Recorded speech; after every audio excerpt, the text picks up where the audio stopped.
مثل الذين ينفقون أموالهم في سبيل الله كمثل حبة أنبتت سبع سنابل وفي كل سنبلة 100 حبة صدق الله مولانا العظيم وصدق رسوله النبي الكريم الأمين اللهم صل وسلم على سيدنا ومولانا محمد معدن الجود والكرم وعلى آله وصحبه أجمعين الصلاة والسلام عليك يا رسول الله وعلى آلك وصحبك يا حبيب الله۔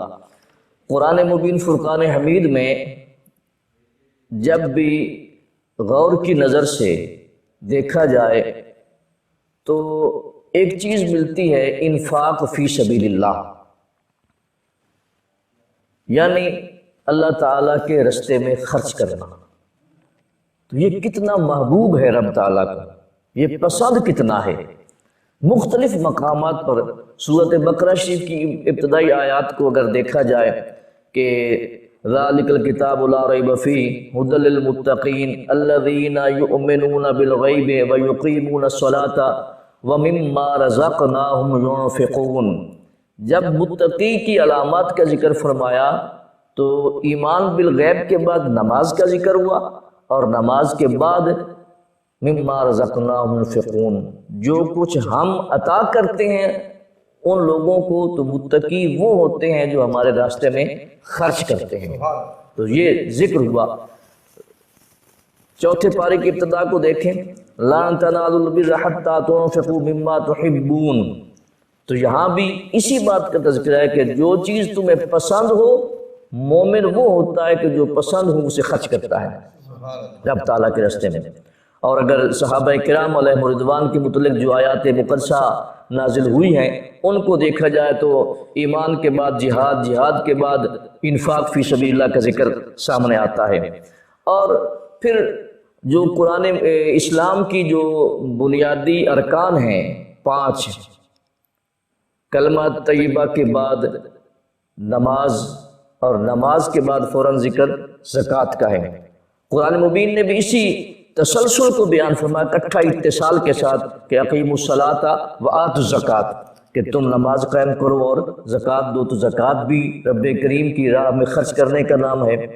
تو قرآن مبین فرقان حمید نے متعدد مقامات پر یہ ذکر فرمایا ہے، اور اپنی پسندیدگی کا رب کریم نے اظہار فرمایا کہ رب تعالیٰ کو یہ بات کتنی پسند ہے کہ لوگ مومن اللہ تعالیٰ کی راہ میں خرچ کریں، اپنا مال خرچ کریں، حتیٰ کہ اپنی جان خرچ کریں۔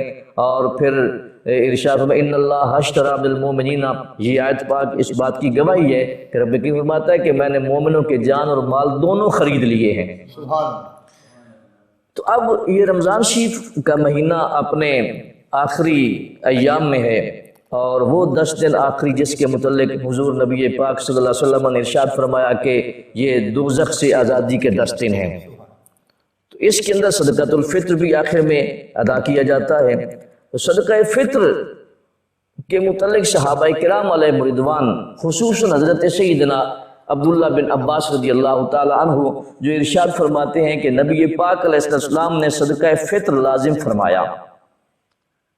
قال فرض رسول اللہ صلی اللہ علیہ وسلم زکاۃ الفطر طہرا لصیام من اللغو والرفث وطعمۃ للمساکین۔ صدقۃ الفطر کی یہاں 2 وجوہات ارشاد فرمائی گئی۔ کیوں لازم ہوا؟ پہلے بات تو یہ فرمایا کہ نبی پاک علیہ السلام نے فرض فرمایا۔ فرض تو اللہ تعالیٰ فرماتا ہے، نبی پاک علیہ السلام، اس کا مطلب یہ واضح ہے کہ نیابت کے طور پہ، کیونکہ نبی رب کا نائب ہوتا ہے، خلیفہ ہوتا ہے، قائم مقام ہوتا ہے، اور ہمارے اکابرین امت نے یہ بات واضح فرما دی ہے کہ احکامات رب تعالیٰ نے نبی پاک علیہ السلام کو سونپ دیے ہیں، تفویض فرما دیے ہیں۔ آپ جب چاہتے ہیں، جس کے لیے چاہتے ہیں، جو چاہتے ہیں وہ ارشاد فرما دیتے ہیں۔ سونے کا حلال ٹھہرانا حضرت عکاشہ بن محصن کے لیے رضی اللہ تعالیٰ عنہ، اور باقی اب یہ جو صدقہ فطر کے بارے میں حضرت عباس رضی اللہ تعالیٰ ابن عباس فرماتے ہیں کہ فرض رسول اللہ صلی اللہ علیہ وسلم، کہ نبی پاک علیہ السلام نے اس کو لازم فرما دیا۔ تو کیوں صدقہ فطر کی ضرورت کیوں پیش آئی؟ اس کی 2 وجہ ارشاد فرمائیں۔ ظاہر ہے کہ روزے کے اندر ایک خشکی ہے، طبیعت میں وہ اٹھان ہوتا ہے، بگڑتی ہے، سختی ہوتی ہے تو منہ سے نازیبا الفاظ بھی نکل جاتے ہیں، ایسی گفتگو ہو جاتی ہے جو مناسب نہیں ہوتی۔ اب اس کا حل کیا ہے؟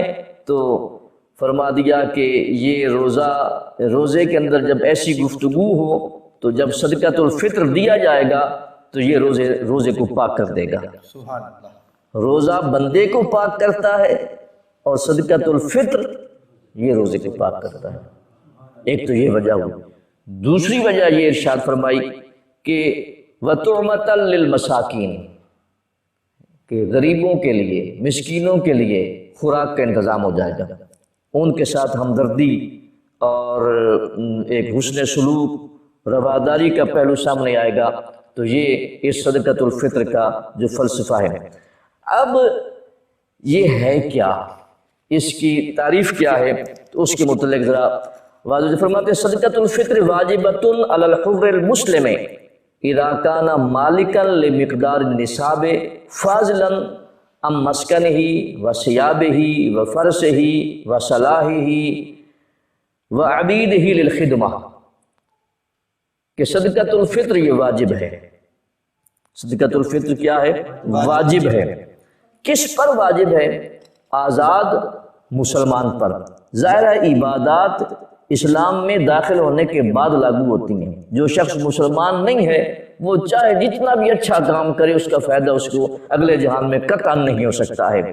تو سب سے پہلے آزاد ہونا، پھر مسلمان ہونا۔ تو اگلی بات فرمائے اذا کان مالکا لمقدار النصاب، حضرت آپ جاگ رہے اذا کان مالکا لمقدار النصاب، کہ جب وہ شخص نصاب کی مقدار کا مالک ہو، فاضلا عن مسکنہ، نصاب کیا ہوگا اس کے بارے میں فرمایا کہ اس کے جو رہائش ہے اس کے علاوہ، کپڑوں کے علاوہ، اور اس کی سواری، یہاں گھوڑا ذکر ہوا ہے، اس کے علاوہ اس کے جو ہتھیار ہیں، اوزار ہیں، اگر وہ کوئی پیشہ ور آدمی ہے تو جو اس پیشہ کے ساتھ متعلق اور منسلک اس کے اوزار ہیں وہ سارے کے سارے اس میں داخل ہوں گے، اور خدمت کے لیے کوئی غلام ہے تو اس کے لیے۔ تو یہ چیزیں، ان کے علاوہ وہ جس چیز کا مالک ہوگا، جتنی مقدار کا ہوگا، اس پر وہ نصاب، اسے صاحب نصاب کہا جائے گا اور اس پر صدقۃ الفطر ہوگا۔ اب حاجت اصلیہ، اسے حاجت اصلیہ بھی کہتے ہیں۔ یہ جو ذکر ہوا نا سارا، مکان، کپڑے، گھوڑا، سواری، اس کے اوزار وغیرہ، حاجت اصلیہ۔ اب حاجت اصلیہ کیا ہے تو یہ واضح ہو گیا۔ فرمایا جس کی طرف زندگی بسر کرنے میں آدمی کو ضرورت ہے وہ حاجت اصلیہ ہے۔ جس کی طرف زندگی بسر کرنے میں آدمی کو ضرورت ہے وہ ساری کی ساری حاجت اصلیہ ہے۔ دوستان گرامی قدر، صدقہ فطر یہ بات سمجھنی بڑی لازم ہے کہ یہ مال پر لازم ہے یا شخص پر لازم ہے۔ صدقہ فطر مال پر ہوگا یا شخص پر ہوگا؟ فرماتے ہیں صدقۃ الفطر یہ مال پر نہیں بلکہ شخص پر ہے۔ زکوٰۃ مال پر لازم ہے اور یہ فطر جو ہے، فطرانہ، یہ شخص پر ہے۔ اسی لیے جو بچہ اس وقت اس رات پیدا ہوا اس کا بھی فطرانہ ادا کیا جاتا ہے، جو اگر کوئی مہمان وہاں ٹھہرا ہے تو اس کا فطرانہ بھی ہوگا، اور جتنے بھی لوگ اس وقت موجود ہیں اس کا فطرانہ ہوگا۔ تو یہاں یہ نہیں دیکھا جائے کہ مال کتنا پاس موجود ہے، اس کی مال کی حیثیت کیا ہے، تو یہ واضح فرما دیا گیا۔ اب اس کا اصل وقت کب ہے، کب دینا چاہیے؟ فرمایا کہ عید کے دن صبح صادق طلوع ہوتے ہی صدقہ فطر یہ واجب ہوتا ہے۔ اگر اس سے پہلے کوئی دے دے تو ماشاءاللہ بڑی بات ہے، نہیں تو پھر صبح صادق سے لے کے عید کے دن اور عید جاتے ہوئے لوگوں کو پہلے دے دے تو فائدہ یہ ہوگا کہ جو مساکین ہیں، جو غربا ہیں، وہ کھانے پینے کی اشیاء خرید سکیں یا کپڑے وغیرہ لے سکیں، تو وہ عید کی تیاری میں مکمل ساتھ شامل ہو جائیں گے۔ صدقہ فطر واجب ہونے کے لیے روزہ رکھنا شرط نہیں ہے۔ اگر کوئی شخص یہ کہتا ہے کہ میں نے تو روزے نہیں رکھے تو میں صدقہ کیوں دوں، تو یہ نہیں، روزہ نہیں رکھا، صدقہ پھر بھی لازم ہے، صدقہ فطر یہ لازم ہے، اس کے ساتھ روزوں کا شرط ہونا یہ ضروری نہیں ہے۔ صدقہ فطر ادا کرنے کے لیے مال کا باقی رہنا بھی شرط نہیں ہے۔ صدقہ فطر ادا کرنے کے لیے مال کا باقی رہنا بھی شرط نہیں ہے کہ میرا تو مال ضائع ہو گیا، بچہ نہیں دے۔ مال ہلاک ہونے کے بعد بھی صدقہ واجب رہے گا، صدقہ ساقط نہیں ہوگا۔ تو یہ صدقۃ الفطر کے متعلق جو بڑی اختصار کے ساتھ اصل فائدہ کیا ہوا کہ روزے کے اندر جو بد کلامی بد زبانی ہو جاتی ہے اس کے کفارے کے لیے صدقۃ الفطر ادا کیا جاتا ہے، پھر مساکین غرباء کا فائدہ ہو جائے گا۔ تو اللہ تعالی ہمیں ایک بات ہم یہ بھی سوچیں گے کہ جو رات کو مہمان آتا ہے اگر اس نے وہ صدقہ فطر پہلے ادا کیا ہوا ہے، وہ دوسرے آدمی کے ہاں یہاں ٹھہر گیا، پھر اس کو کیا بات؟ اگر وہ خود دینا چاہتا ہے تو ٹھیک ہے، وہ پہلے سے ادا کیا ہے، بطور مہمان آیا ہے۔ اگر وہ ادا کر چکا ہے تو اس کا تو ادا ہو گیا۔